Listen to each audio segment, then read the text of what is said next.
Hi, Catherine. Hi, Leah. How are you holding up?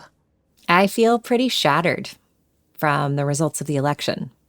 Heartbroken, definitely scared. This is not a good outcome for people and the planet, and I am still trying to make sense of it all. I am too. I've spent my life working on climate change, and Donald Trump calls the climate crisis a scam and a hoax. The most disturbing thing is that he has detailed plans to grind climate progress to a halt, as we talked about on our recent episode on Project 2025. So he is a threat to so much of what we have worked so hard for. And I'm feeling this for all of that climate progress and all the climate progress we needed to make in the next administration, but so much more, right? He ran on a platform of grievance, hate, division, and it's really terrifying to think of all the harms that communities are going to face in the coming years. There is a lot on the line, and if there's one thing that's clear, it's that we have our work cut out for us. There's a lot of work ahead. But I think it's also worth just, before we jump into strategy and tactics, to take a pause, to feel the rage, the grief, the fear, to connect with each other, to build community, and to try to wrap our hearts and minds around the situation we now find ourselves in. That's such an important point, Catherine, because, whatever the next steps are, we have to take them together as a united climate movement. We need each other more than ever. And the All We Can Save Project released a facilitation guide for those who want to come together in community to process this moment, right? To try to make sense of what happened. And we've got a link for that resource in the show notes. So today, we're going to attempt some of that sense making by trying to understand what just happened last week and what the election means for the future of our planet. And to do that, I sat down with my good friend Adrian Deveny for a live event at UC Santa Barbara just after the election. Adrian spent 13 years working in the United States Senate, most recently as the Director of Energy and Environmental Policy for Senate Majority Leader Chuck Schumer. In that role, he led the negotiations for the Inflation Reduction Act, which is the largest climate investment in American history, but he also worked on so many other bills, including the bipartisan infrastructure law and even an energy policy passed at the end of the Trump administration.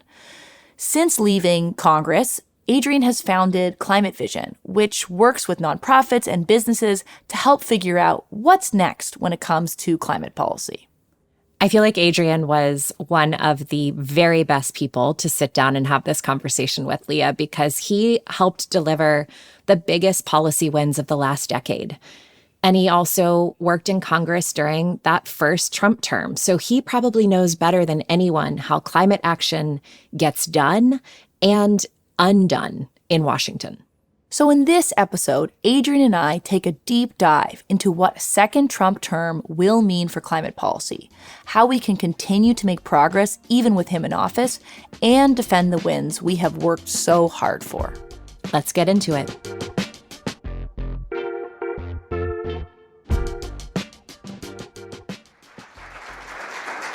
Well, thank you so much for coming. I'm sure a lot of you are feeling a lot of feelings right now.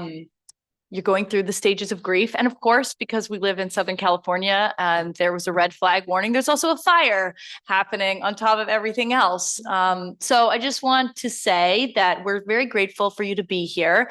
And at least my intention is that this will not be a depressing conversation, that it will be a inspiring and uplifting and mobilizing conversation. And that's how I'm starting to feel already, honestly.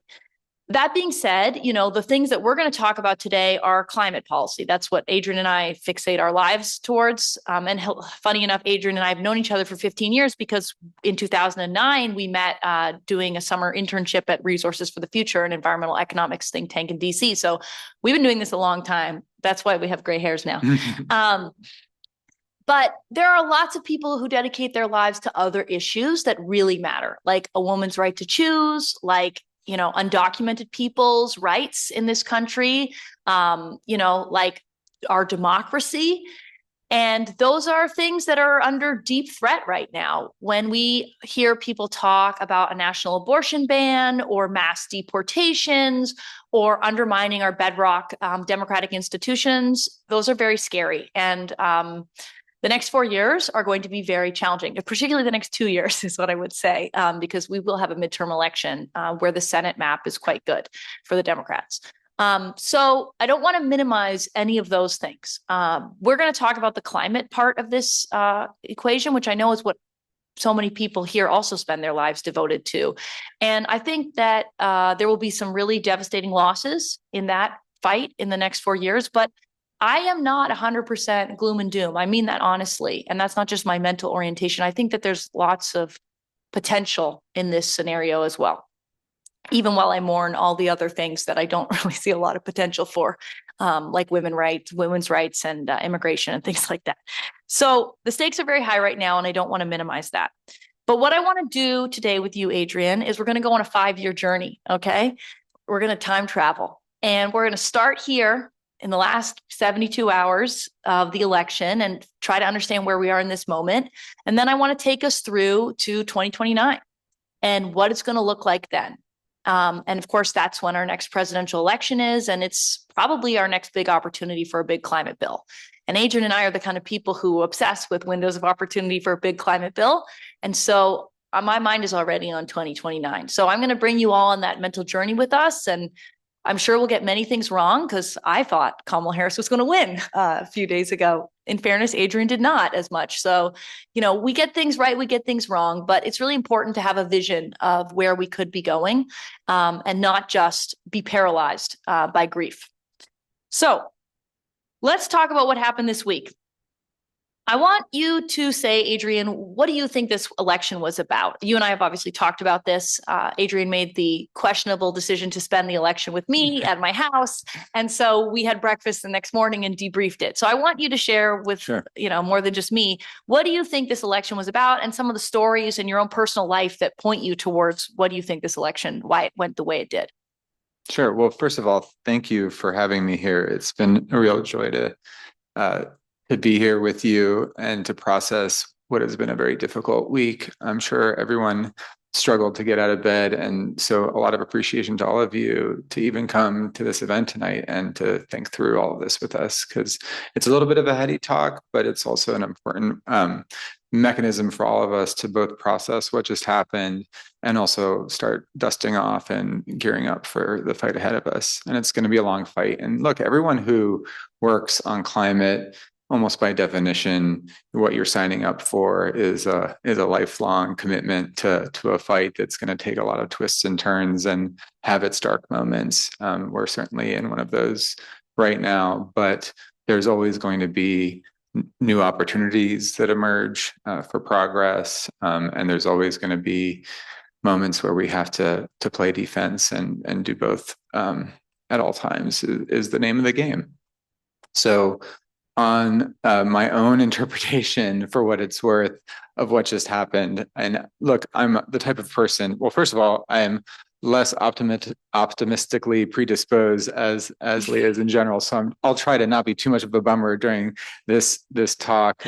Maybe she revealed my disposition by my assumptions of what was going to happen on this election. But look, we all saw that there were big shifts across the country in terms of the demographic trends towards President Trump, and a lot of it was the working class voters. And when we think about what is front of mind for a lot of people across the country right now, and what is it that they're really voting on, it's things that are related to their immediate needs or the needs of what they've experienced in the last several years. And to the extent that they're going through struggles, they're going to be assigning blame to certain politicians of one party or the other for those struggles. And what did we just go through the last 4 years? We had some incredible wins, and the Biden administration had some incredible successes, but a lot of people have been struggling across the country. If you go back, starting with COVID, I was telling Leah about a few friends of mine who they had businesses that were decimated by COVID. One friend who was in the entertainment business, and he was providing entertainment for weddings, and the wedding industry shut down during COVID. And so he lost his business, went bankrupt, and went from being a lifelong Democrat to a Trump supporter. I had another friend who had a business in martial arts, and nobody was sending their kids to martial arts during the pandemic, and he went from being a Democrat to a Trump supporter. These are working class people who had been not involved in politics at all, but they were predisposed to be supporting Democrats, and those shutdowns affected certain people more than others. And a lot of us that work in the DC area, to the extent we work in government or government adjacent industries, were really insulated from a lot of those effects of COVID. Our jobs were still relatively stable. We were able to work remotely. Not to say we weren't impacted, but some people were really, it really upended their lives. And that memory lingers with those people. And they didn't really have a chance to vote on that issue in 2022. A lot of those folks just didn't vote in 2022. So this was really the election where they expressed their critique of the system for the first time in how they voted for president. So to me, this election was in part about COVID, was in part about the economic ripple effects that came out of COVID with inflation as well. But, bread and butter issues are really important to most people, and being able to meet the needs of your family really is core to how a lot of people think about their own well-being. And we have to not lose sight of that when we think about what really matters to the majority of people, and how do we meet people where they are when we think about building campaigns, building allies across the movement to reach working class people. To me, being aware that these kitchen table issues are always going to be centrally important is really essential. So that's basically my analysis. My analysis on the flip side is that there were a lot of issues that this campaign was not about, that this election was not about, and climate is one of them. This during the 2010 election, which was a big Tea Party wave where Republicans swept back in control of the House of Representatives after President Obama had been elected. The issue on people's minds back then, one of the issues was their vote on the Waxman-Markey bill that passed the House of Representatives, but did not pass in the Senate. And a lot of House members attribute their campaign loss to that vote. And we aren't seeing that with this election. We aren't seeing members of Congress or Vice President Harris or pundits saying that climate was the reason that anybody lost, and that the Inflation Reduction Act was the reason that anybody lost. In fact, there were people that were running on that. Now, that wasn't a central issue that most people were running on, but on a parochial level, you did see some candidates running on specific wins from those bills. And clean energy as an issue related to affordability and cost of living appeared in many ads in many swing states at the presidential level, Senate race level. So it was actually seen as an asset in this campaign, but not a central asset, but it was an asset.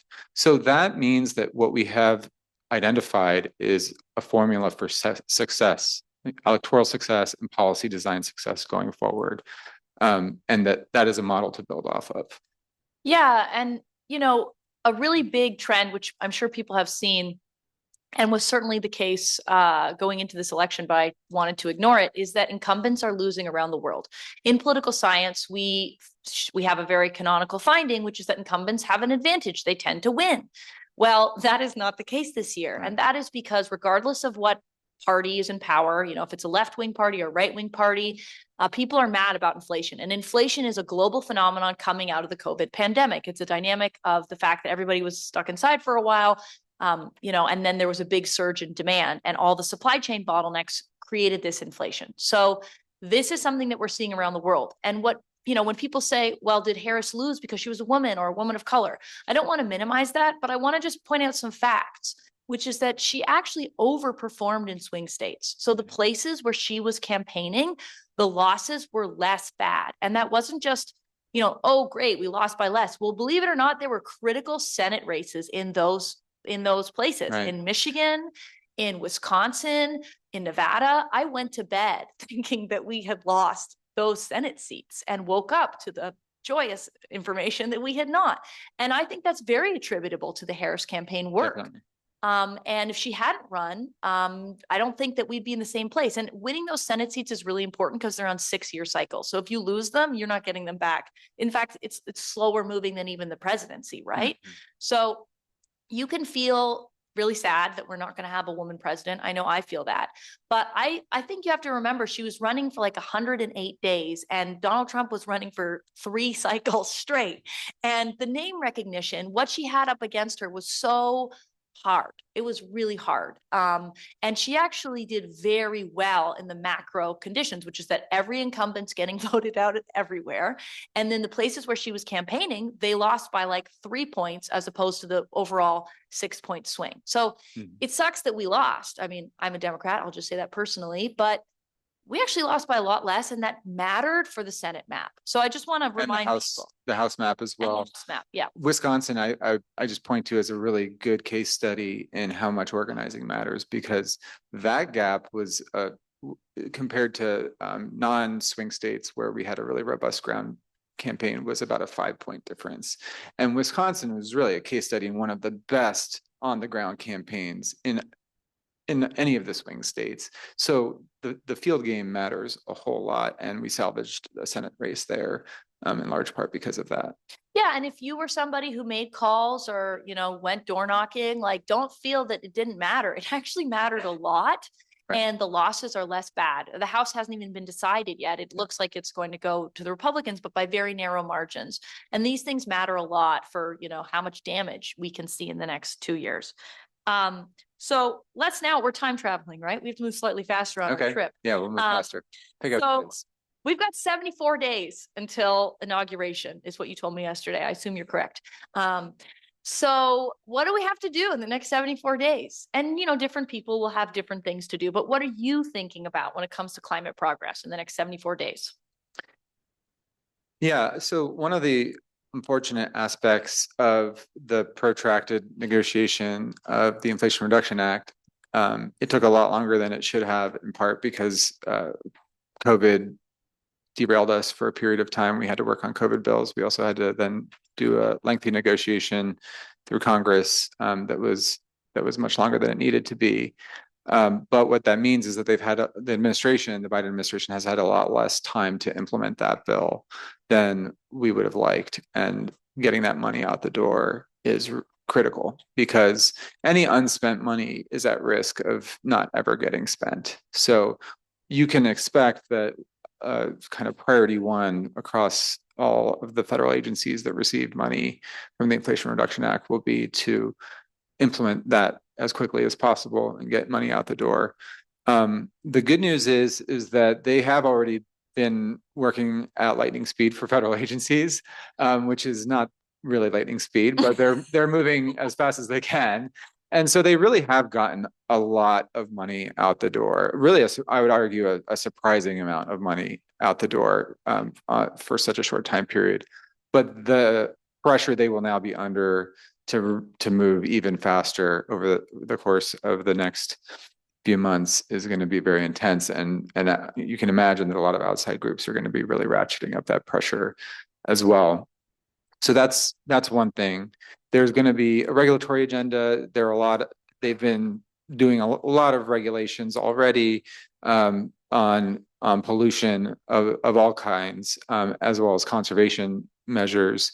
And there are, I would imagine, and this happens actually in every lame duck session, basically, where you see a whole slew of new executive actions in the regulatory domain happen.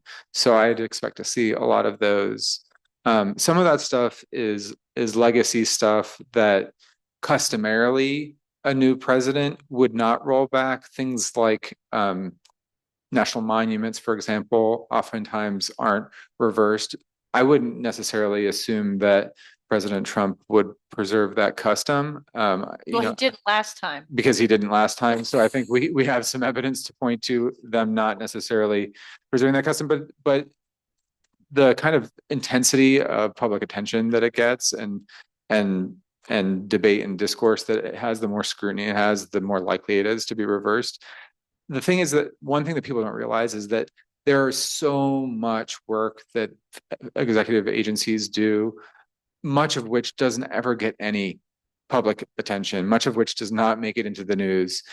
A lot of the small stuff will stick just because it goes kind of unnoticed, honestly. So that's not the best consolation prize, but the truth is the strategy is to throw everything at this, to throw all the spaghetti at the wall and hoping that you can get as much to stick as possible. Yeah, there are civil servants working in the IRS, in the White House, in the DOE, and EPA who have already been working very long hours for months and years, and that's only going to ratchet up. So I just have a lot of gratitude to people who do this work, largely unsung. And I just want to flag another thing that the Biden administration could do, which is the LNG terminals that they have paused for scientific review. Those are things that they could stop. And that wouldn't necessarily be that easy to change course afterwards, because at least under the current democratic system, assuming you don't break it, assuming you don't color outside of the lines, which when we start thinking about anti-democratic institutions, we have to start thinking about coloring outside of the lines. But let's say you do follow the rules and norms of our system, regulations can't just be thrown out. They get finalized. And even when, for example, Trump wanted to get rid of the Clean Power Plan, he had to do his own rule. I think it was called ACE, right? American Clean Energy or something like that. Right. So they have to go through a whole process of doing their own rules. It's not like it's just an instant change, much like the unfortunate hangover of appointing judges. These things that an administration does, they have longer tails. And that's also why it's very important that Biden get all those judges appointed when there are vacancies. That's another thing that they can do. So it's going to be a busy couple of months. One thing that the environmental community is very good at and has a lot of experience doing is litigation on regulations. The environmental community is less good at defending big victories on climate policy because we haven't actually passed very many climate bills in history. And so practicing defending a big investment package there's not a lot of muscle memory for that. But on the regulatory side, there are just a ton of organizations with exceptional lawyers who have an incredible track record of success catching any sloppiness. It's certainly this played out in the first term of the Trump administration, where they did try to roll back regulations and they got tripped up on administrative procedures, and we had smart lawyers taking them to court. So that's going to happen again. That is gearing up, and the environmental groups are quite good at that. So now we're time traveling to 2025. We didn't have to live through those 74 days. We just prognosticated and then they passed. So we're now in 2025. Trump is being inaugurated. This is the thing about a democracy, right? You have to accept the results, or at least almost all of us accept the results, except for that one time. So there'll be an inauguration, a peaceful transfer of power, we hope. And then we're in the wilderness, so to speak. So let's talk about what we could expect in the Trump administration. And I got a bunch of things that we're going to talk through. But the first one is defending the Inflation Reduction Act. Obviously a personal thing for both of us, as well as an important thing for the world. Where's your head at in terms of what you think about the Inflation Reduction Act? And I want to also say that since Adrian was so key to designing the Inflation Reduction Act, one of the theories that I know you had, because we obviously talked about it, was an industrial policy theory. What do we mean by that? We mean that if you actually make stuff in America, like solar panels and electric vehicles and batteries, and you have jobs here in this country, and those jobs flow to Republican and rural districts, it'll be much harder to repeal that policy. If instead we had gone forward with like a carbon tax, for example, or cap and trade, you don't have beneficiaries in the same way to make the policy sticky. And, with, for example, the Clean Economy Tracker, they show that I think 74% of these investments have been flowing to Republican districts.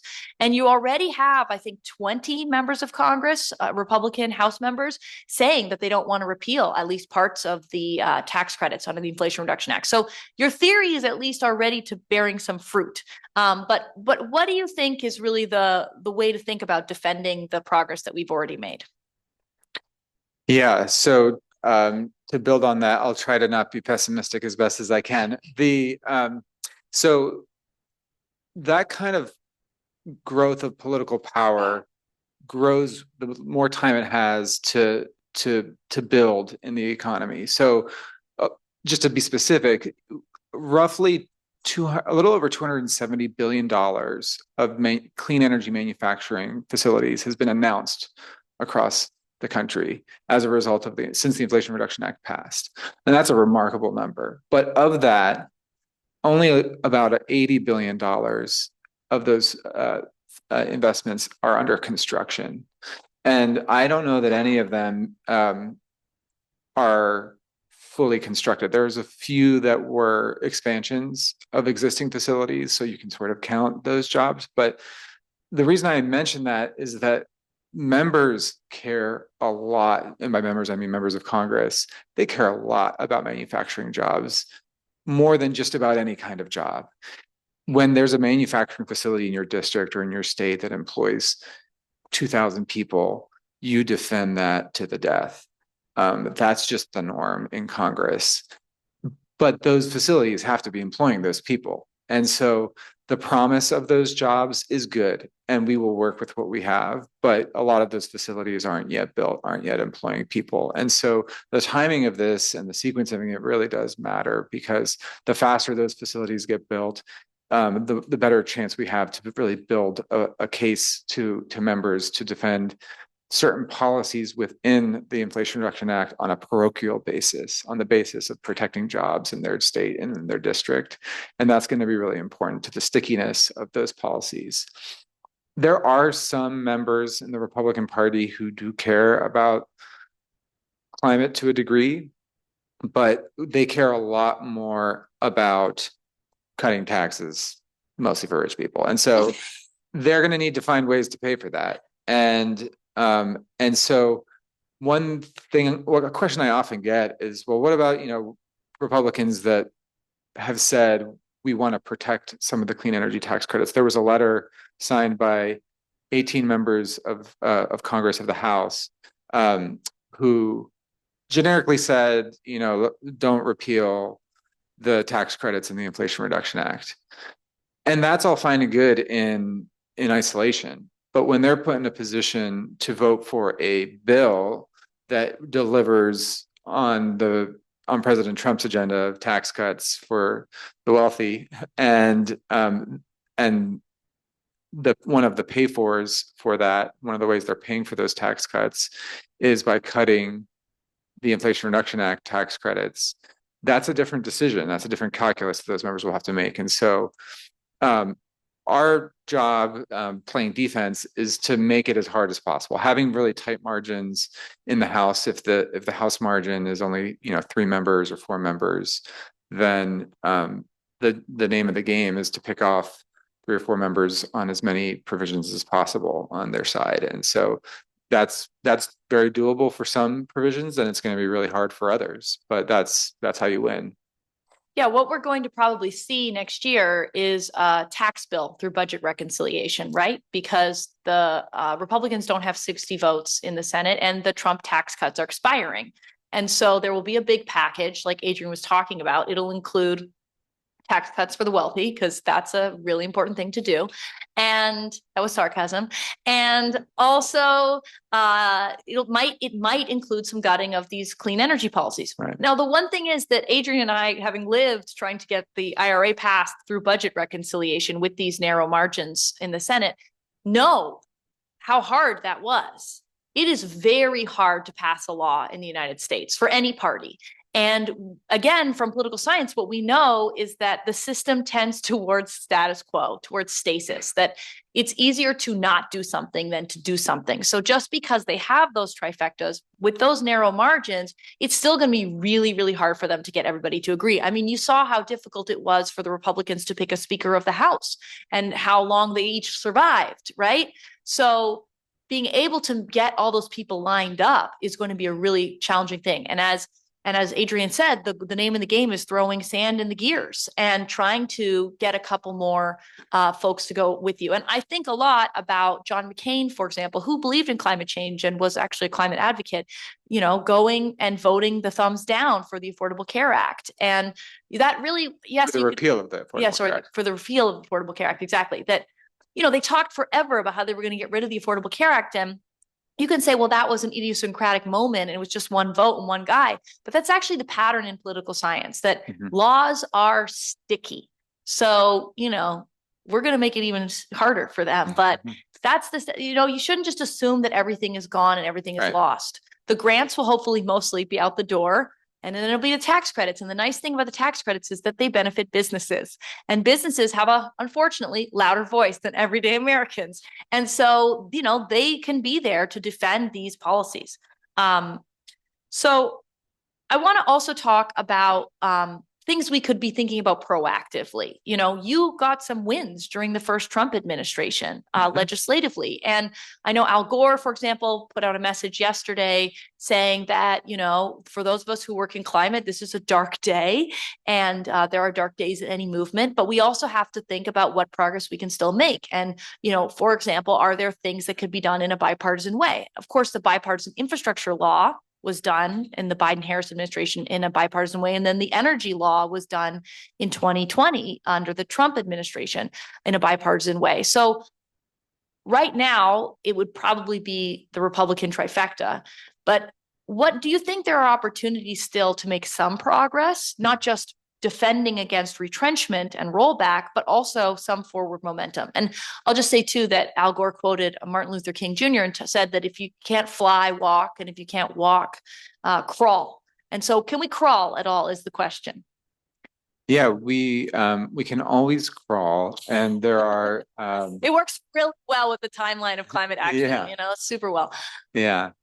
Climate action, you go from being a baby crawling to being a grown-up sprinting, and then suddenly you revert back to a baby crawling again. It's weird how that works, but here we are, back to crawling. And most of my formative years working in Congress on policy were in the wilderness, in the sense that we didn't have a Democratic trifecta. I started in Congress in 2010, right after Waxman-Markey fell apart. So I didn't even get to work on that bill. So it really was the wilderness then. And we were trying to think about what things that we could try to do on a bipartisan basis, bit by bit. And, look, just to be clear, I don't want to overstate the magnitude of how far behind we are, or I don't want to understate the magnitude of how far behind we are on meeting our climate targets. We are very far behind, even if we were able to preserve the Inflation Reduction Act, even if we were the full Inflation Reduction Act, even if we were to have gotten a Democratic trifecta to meet our 2030 goals, we would have had to have passed another IRA-sized bill next year to be on track to meet our 2030 goals. To be on track to meet our 2035 goals, we would have had to pass a bill 2 to 3 times the size of the IRA next year to meet our 2035 goals. So we're not on the right trajectory. We weren't even on the right trajectory in an optimistic scenario. We were working our butts off to be prepared to move something if we got that window of opportunity, but that's not where we are. And so you always have to make progress however you can, because the truth about climate is that doing nothing is not an option, and every ton reduced is a future that's a little less bad. And so we always have to fight to eke out every ton that we can, is at least the way I approach it. And so there are, in any Congress, going to always be opportunities for some amount of progress. And you're also going to face some losses. I think on net, at least in the next 2 years, given that that the Republicans have a trifecta on the way that the emissions are going to net out. It's going to be net negative in terms of emissions reductions. Negative in the bad direction, but that doesn't mean you can't offset some of those losses by some small wins. And so where I look for opportunities there are always must pass legislative vehicles in any Congress, that things that just have to pass every year as a matter of course. So there is always a federal budget bill, it's called an appropriations bill, that every year has to pass. Every year there is a defense authorization bill that has to pass. Those two don't seem all that notable, but in fact, they are. The Department of Energy, in years where Republicans have had a trifecta, or even have any amount of power, what they always fight for is moving money away from deployment accounts and into R&D accounts. And so the whole negotiation space is around, for Democrats, how can you maximize money going into R&D for climate tech, clean tech, and also preserving as much of the deployment money as possible. In the defense bill, the Department of Defense is the biggest energy consumer in the world. There's huge opportunities in terms of defense procurement, in terms of catalyzing new climate tech that you can tuck into that bill, and has often enjoyed bipartisan support, actually. So, I look to those kinds of opportunities. I look to just innovation policy generally as an opportunity. Republicans did work with us on the CHIPS and Science bill, and most people focus on the chip side of the CHIPS and Science bill, which provided big incentives to semiconductor chip manufacturers in the United States. But actually the and science part of that bill was really important. That was the part that I worked on. And what that bill provided was a huge increase in funding for NSF research support, mostly to academic institutions with certain identified priority areas of research, with energy being one of them. And we didn't even fund that bill at the level that generally was felt necessary. We were benchmarking against the levels that China invests in R&D domestically, and it was always viewed as a competitiveness bill. And so when you frame things under that banner of competitiveness, with countries like China, there's really a lot of bipartisan appetite to do more in that space, whether it be on the R&D side or whether it be on shoring up industrial manufacturing in this country, like chips manufacturing. You could imagine something similar for the steel industry as well. And there's obviously big opportunities on not just shoring up steel in this country, steel manufacturing, but clean steel. So those are just a couple examples, but there are always going to be unexpected opportunities that pop up too. In the 2020 appropriations bill, not only did we attach the Energy Act of 2020 to that bill, I remember when I shared the text of that bill to my immediate supervisor in the Schumer office, our legislative director, and she was like, "What the hell is this?" Because it was longer than the appropriations bill itself. It was hundreds of pages long. And she was like, "You want us to attach this behemoth to the appropriations bill?" I was like, yes, I do, because we have bipartisan support. So we're going to do it. And that was really cool. But in addition to that bill, we also attached the AIM Act. And the AIM Act was an interesting one because it was a cap and trade program for phasing out HFCs. And in some ways, I was actually more excited about that, because the notion that we would be passing a bill that was a cap and trade bill to phase out HFCs in a under a Republican president with a Republican controlled Senate, I would have thought that was crazy, 5 years ago, having experienced the aftermath of Waxman-Markey. But the reason why we were able to get bipartisan support for it, was that the entry point for Republicans had nothing to do with climate at all. It had to do with competitiveness. Again, it was the domestic manufacturers who went to Republicans to say, this is about competition with China. This puts us at a competitive advantage relative to our competitors in China by passing this legislation. And so we were able to pass it. And that had a really meaningful impact. So I sometimes think of things as singles and doubles, and that was a double to me. We're in sports metaphors. That's where I stopped understanding the conversation. Yeah, well. I'll just say, when people were saying run through the tape in the last week, I thought it was like a VHS tape that you were pulling out, like a straight up, did not understand that was a running metaphor. I'm learning my sports metaphors every day. So And I just want to also say, like, if people watch the VP debate with Tim Walz and JD Vance, there was a very strange moment on this point about competitiveness where JD Vance was like, well, if you were serious about the climate crisis, you would have built clean energy manufacturing in America. And we were all like, I'm sorry, what? Is this man trying to explain the Inflation Reduction Act back to us? And of course, it's not that I believe things that are said by people who lie constantly, because I don't, but it's an interesting point that competitiveness, manufacturing jobs, if people are serious about these things, then, you know, maybe we won't have a huge gutting of the progress we've already made. And there might be some spaces for these unexpected wins. And I just also want to say that this is why it's such a blessing that Adrian spent so much of his life doing this work. At great personal sacrifice. When you have a job like the one that Adrian held for Senator Schumer, you work every weekend and you work evenings, and he has children. And Adrian and I have talked a lot about this. You know, it was very hard. He didn't take a paternity leave for months on end to try to get these things done. And so I just want to also say gratitude to you that you tried to make these things happen, not just in the Trump administration, but also in the Biden-Harris administration. And I hope that's an inspiration to other people that, you know, Adrian's a mortal, like, you know, he's not even a senator or anything. He's just a human. And you too can have huge impacts with the work that you dedicate yourself to doing, even in dark times like these, you know? Yeah, and we especially need people like you to do this work, because one experience that I found, having worked in politics for many years, is that you get different types of people attracted to that line of work. And there are certainly people who are attracted to it for more cynical reasons. And it really is important to have people who come with a background and an expertise on the actual subject matter, and who are grounded in science and have a real mission and a drive to change the world for the better.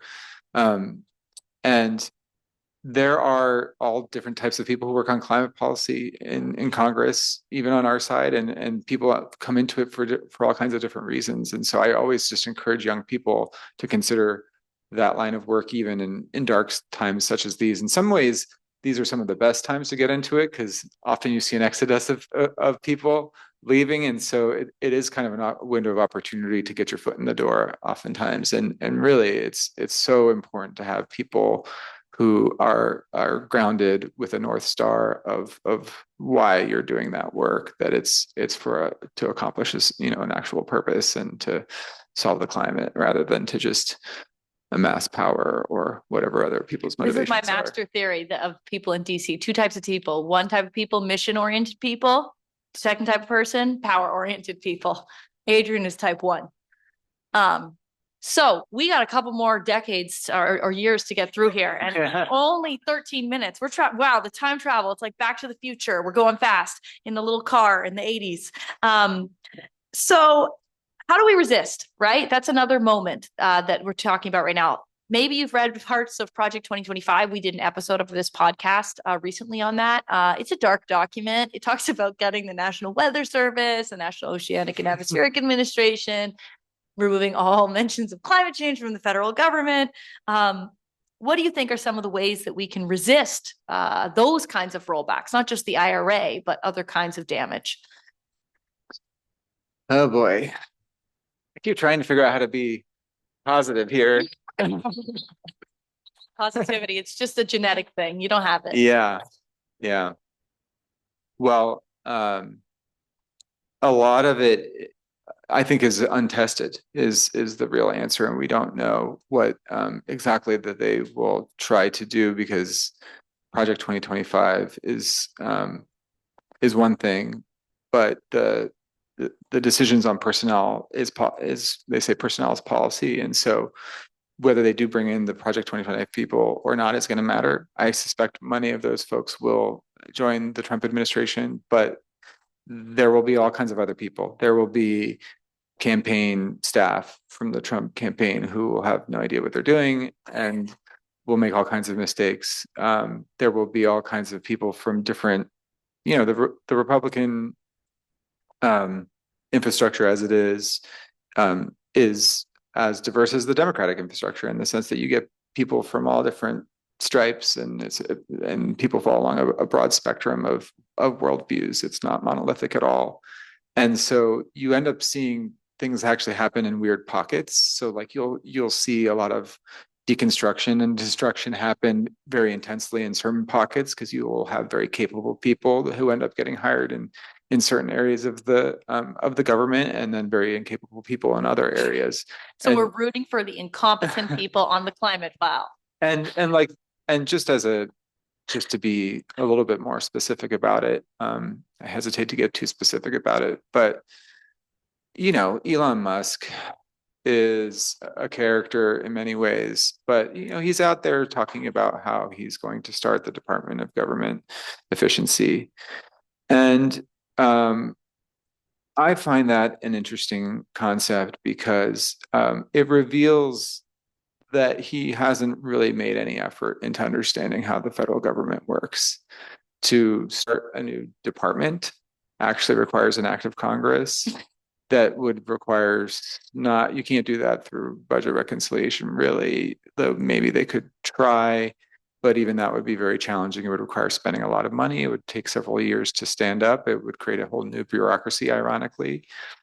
And he has no awareness, seemingly, that there are entities within the government already who both kind of do the thing he's describing, and also who are real roadblocks to the thing he's describing. And I don't think he has, nobody has bothered to mention to him any of that, it seems. So he's a smart guy. Like I'm not going to take that away from him. It's just that's not where his area of expertise lies at all. And yet somehow he has this vision of treating the federal government as a corporation. And the federal government is not governed as a corporation. It has a whole separate set of laws that really make the type of change that he envisions very, very difficult. And there have been many, many decades of budget hawks and people on the Republican side who've wanted to do exactly what he is envisioning, and who are much more sophisticated, by the way, about how the federal government works, and who have failed.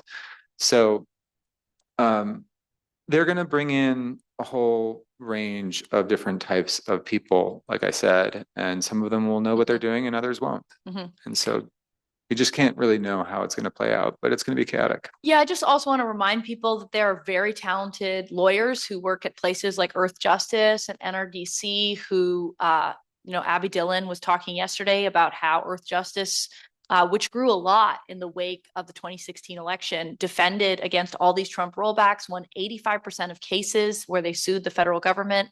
One thing that happens when we lose is that more energy goes into our movement, actually, in a counterintuitive way. Mm-hmm. And more money goes in. And so there may actually be a renewed energy in our movement. I want to do just 1 minute on a topic that if we don't talk about, our friends will be annoyed at us. So this is a shout out to our friends Caroline Spears and Sam Ricketts, who both texted us that we had to talk about the states because they're obsessed with the states. What about the states? Not really your area, but do you find some opportunities there? What do you think? Oh man, I didn't read his text, so I'm not going to do a good job, but I'll give my own spiel. Yeah. So often what happens in these moments where you have a Republican takeover of the federal government is that a lot of the advocacy campaign infrastructure shifts to state work and local work and international work, because that's where they see the real opportunities for progress. That is good and bad. On the one hand, there's still a lot of need to do continued federal defense work. There's, as we said, there are some opportunities for progress that are meaningful and real. And sometimes I certainly experienced in my former job, the kind of sucking sound of all the external support resources that you really do rely on when you are a staffer in Congress, that when it's not there, it makes your job a lot harder. But it is also true that the state progress is incredibly important for several reasons. One reason is that it just delivers tons. I mean, when you can get emissions reductions from the fifth largest economy in California in the world, it's meaningful. It's a lot of emissions reductions, and so it matters for its own sake. It often will have a a secondary effect where a lot of other states will adopt those policies. And then also it provided the foundation, that state progress provided the foundation for what we saw in the 2020 campaign. Governor Jay Inslee ran on his climate record in Washington, developed a plan that was largely built off of what he had accomplished in the state of Washington for his own climate plan when he was running for president. A lot of other candidates then were copying his ideas and other ideas that were coming out of states that were successful. So it is really they talk about the laboratory of democracy, and that kind of state policy progress is so important because the federal government can really draw on those successes when we do get those moments of opportunity. Yeah, just in California alone, next year there's going to be a cap and trade renegotiation, and they have their own greenhouse gas reduction fund here in California, and it's about maybe $5 billion. It could be more depending on the decisions they make. How do we want to spend that money? Right. Do we want to do building decarb? Electrify the transportation sector. What are the priorities? Electrify our heavy industry.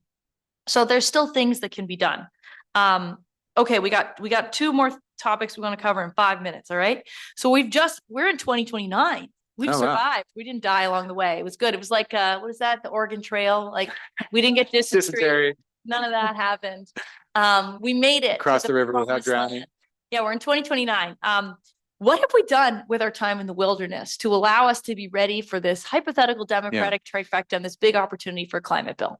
Yeah, so we had the unfortunate benefit in the lead up to Build Back Better and the Inflation Reduction Act of having had over a decade of policy development ideas really off the shelf, ready to go. We obviously had to make a lot of tweaks to those ideas and modify the strategy to fit within a reconciliation package. But it was many years of policy iteration that allowed us to have as robust of a package that we did in the Inflation Reduction Act. And so what came after the Inflation Reduction Act was primarily a focus on implementation, which was important. But in the spring of this year, we realized we really needed to get our act together to be prepared if we had a really good scenario in November, that we would be prepared. And my philosophy, at least, is that anytime there's a non-zero chance of a historic opportunity, you better be well prepared for it. And so most of my time this year was spent on being prepared for good scenarios and having a range of policy ideas ready to go. So you're ready for 2029? For those. But the truth is that was a 9-month scramble of identifying what are the emissions gaps that still remain. I mentioned at a high level that we had still a very large gap between what our IRA trajectory was relative to our 2030 target. It was about another IRA-sized bill.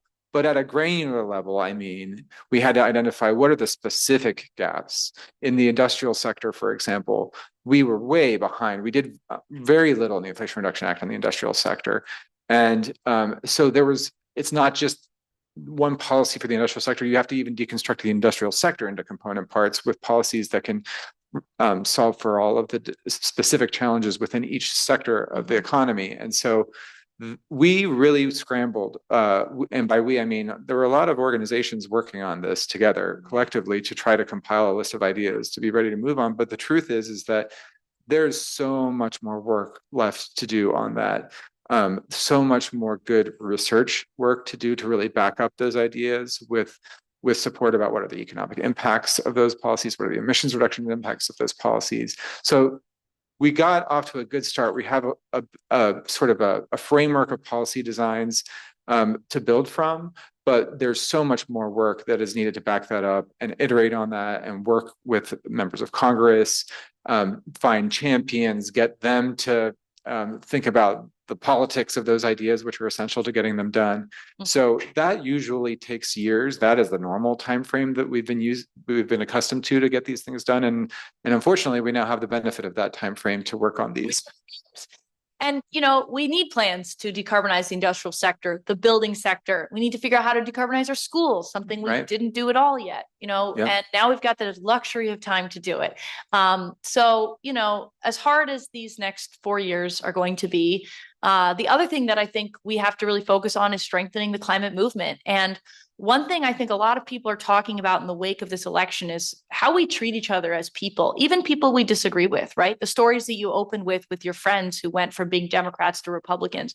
Is the left or progressive movements, are we focusing on shaming people for what they do, or are we trying to build and bring people in? And I watched AOC, Representative Alexandria Ocasio-Cortez, do a live last night where she talked a lot about this, that if we're not building the climate movement, if we're not bringing more people in, then we're not winning. And so we have to take this time to rethink, what we have been up to and how we can bring more people to our movement. Yeah. And the good news is it's a pretty popular movement. 75% of people are with us. And I just want to also remind people that a lot of people, millions of people voted for climate progress. They voted for a woman to be president. You can't just say because 3 out of 100 people changed their mind. That's the swing that we're talking about, as Chris Hayes has talked about, that everything is lost and you're living in a terrible country where no one agrees with you. Even some of those people who voted on the other side, these are not bad people. And we have to think about how they've been left behind and how we bring them back into our coalitions, because we have to win if we want to deliver on climate. And so hopefully that's a hopeful place to end this. There's lots of work to do between now and 2029. And at least I am pretty committed to doing that work. How about you, Adrian? As I said before, signing up to work on climate is a lifelong endeavor, and it can be depressing at times, but I try to remain optimistic because I have 2 little kids, and I'm in this fight for them. I'm in this fight for all of you, and I think that's how most of us who are drawn to this specific issue view it. It is an issue where we know how much is at stake, but we know we're doing it because we're fighting for each other. Really, it's not just about us, and so that's what keeps me motivated to keep at it. Thank you so much for coming. We are going to put this episode up on our podcast, A Matter of Degrees. So if you want to share it with other people in your lives, it'll hopefully be out in about a week. And, I hope this has given you some sense of purpose and momentum and optimism, and everything that you do in the next 4 years will really matter. And so thank you so much for coming today. A Matter of Degrees is co-hosted by me, Dr. Leah Stokes. And me, Dr. Catherine Wilkinson. We are a production made in partnership with Frequency Media, the 2035 Initiative at UC Santa Barbara, and the All We Can Save Project. Thanks to our funders and supporters who make this show possible, including the 11th Hour Project. Special thanks to Fossil Free Media and the Make Polluters Pay campaign, which is working to hold big oil accountable for the damage they're doing to our climate and our communities. Find out more at makepolluterspay.net. And if you're digging the show, please hop on Apple Podcasts or Spotify and give us a 5-star rating or leave us a review. Script writing, fact-checking, communication, and production support are by Lucas Boyd, Alex DeLeo, Quinn Lewis, Kristen Palmstrom, and Anusha Singh. At Frequency Media, Michelle Corey is our executive producer. Lizzie Stewart is our producer, and Claire Badgary Curtis is our editor and sound designer. Rose Wong designed our show art, Sean Marquand composed our theme song, and additional music came from Blue Dot Sessions. Find us online at degreespod.com and at degreespod on the artist formerly known as Twitter. And you can also find us on YouTube. And stay tuned for more stories for the climate curious.